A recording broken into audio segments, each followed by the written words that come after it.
தமிழ்நாட்டில் 1949ஆம் ஆண்டு முதல் இந்த இலவச மனைப்பட்டா வழங்குகிற பணி என்பது நடைபெற்றுக் கொண்டிருக்கிறது. கிட்டத்தட்ட 75 ஆண்டுகளுக்கு மேலாக பட்டா கொடுப்பதாக அரசு தரப்பில் சொல்லப்படுகிறது. எல்லா ஆட்சி காலத்திலும் பட்டா கொடுக்கிறதா தான் சொல்கிறாங்க.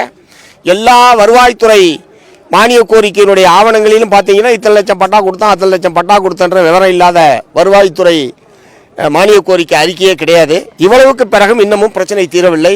94 கொடுத்தது 34 வருஷமாக இவங்க இந்த இடத்த அளந்து காமிக்கலாம். இது மாதிரி நூற்றுக்கணக்கான பிரச்சனைகள் தமிழ்நாடு முழுவதும் இருக்கிறது.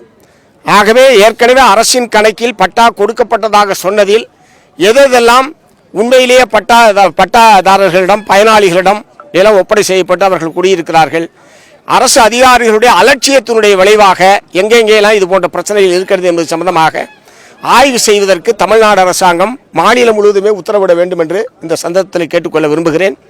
ஈட்டி வீராம்பாளையத்தை பொறுத்தவரை இன்றைக்கு பட்டா கிடைக்கிற வரை நாங்கள் இங்கே அமைதியான முறையில் அமர்ந்து இந்த போராட்டம் தொடர்ந்து நடைபெறும் என்பதை தெரிவித்துக் கொள்கிறேன்.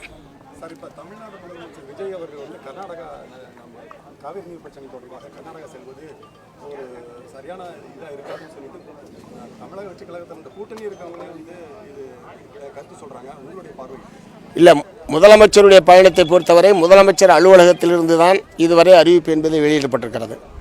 இப்போதும் வேறு சில அமைச்சர்கள் அதைத்தான் தெரிவித்திருக்கிறார்கள்.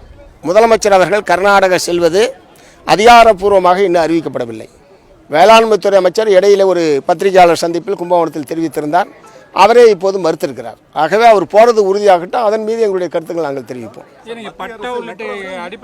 மத்திய அரசு மெட்ரோ ரயில் திட்டத்தை மீண்டும் திருப்பி அனுப்பிச்சிருக்கிறாங்க. இல்லை, அது வன்மையான கண்டனத்துக்குரியது. ஏற்கனவே தமிழ்நாட்டுக்கான அடிப்படை கட்டமைப்பு வசதிகளை ஒரு வளர்ந்து மிகப்பெரிய வளர்ச்சி பெற்ற மாநிலம் என்கிற முறையில் இங்கே மெட்ரோ ரயில் திட்டம் மதுரைக்கும் கோவைக்கும் வேண்டும் என்று சொல்லி தமிழ்நாடு அரசின் சார்பில் ஏற்கனவே திமுக ஆட்சி காலத்திலே அனுப்பப்பட்டு அதில் போதுமான விவரங்கள் இல்லை என்கிற ஒரு கருத்தை அவர்கள் சொன்னார்கள். அது திருப்பி அனுப்பிய போதே விவரத்தை கேட்டிருக்கலாம். அது எதுக்கு நிராகரித்து நீங்கள் உத்தரவிடுகிறீர்கள் என்கிற முறையில் கண்டன போராட்டத்தை அன்றைக்கி திமுக உட்பட தோழமை கட்சிகள் அனைத்தும் சேர்ந்துதான் கோவையிலே நாங்கள் நடத்தினோம். இப்போது மீண்டும் அவர்கள் கேட்ட விவரங்கள் அடிப்படையில் அறிக்கை அனுப்பியதற்கு பிறகும் போதுமான மக்கள் தொகை இல்லை அப்படின்ற ஒரு காரணத்தை சொன்னதாக இன்றைக்கி ஊடகங்களில் செய்தி என்பது வந்திருக்கிறது.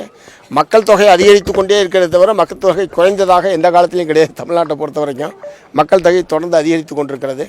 ரெண்டாவது போகிற அந்த மாவட்டத்தில் உள்ள மக்கள் மட்டுமல்ல, மெட்ரோ ரயில் திட்டம் வந்தால் வெளியிலேருந்து தினந்தோறும் செல்லக்கூடிய பல லட்சக்கணக்கான மக்கள் இருக்கிறார்கள். ஒரு தொழில் கேந்திரமான நகரம் என்கிற முறையில் பல லட்சம் மக்கள் தினந்தோறும் செல்கிறார்கள். சென்னையே அதுக்கு ஒரு மிகச்சிறந்த எடுத்துக்காட்டு. ஆகவே இவர்களுடைய மக்கள் தொகை போதுமான அளவு இல்லை என்று அவர்கள் சொல்லக்கூடிய காரணம் என்பது பொருத்தமானதல்ல. அது ஏற்கக்கூடிய காரணம் அல்ல. அது தமிழ்நாட்டுக்கு இத்தகைய அடிப்படை வசதிகளை கூடாது என்கிற ஒரு பாரபட்சமான அணுகுமுறையிலிருந்து தான் மத்திய அரசாங்கம் இத்தகைய திருப்பி அனுப்புகிற அந்த நடவடிக்கையை எடுத்திருக்கிறார்கள். தமிழ்நாடு அரசாங்கம் உடனடியாக இதில் மீண்டும் மத்திய அரசாங்கத்திடம் வற்புறுத்தி கோவைக்கும் மதுரைக்கும் மெட்ரோ ரயில் திட்டத்தை பெறுவதற்கான தொடர் முயற்சியில் ஈடுபட வேண்டும். இதில் கட்சி வித்தியாசம் இல்லை, ஒட்டுமொத்த தமிழக மக்களுடைய வளர்ச்சியோடு சம்பந்தப்பட்ட பிரச்சனை என்கிற முறையில் இந்த பிரச்சனைக்குரிய முயற்சிகளை தமிழ்நாடு முதலமைச்சர் மேற்கொள்ள வேண்டும் என்று கேட்டுக்கிறார்.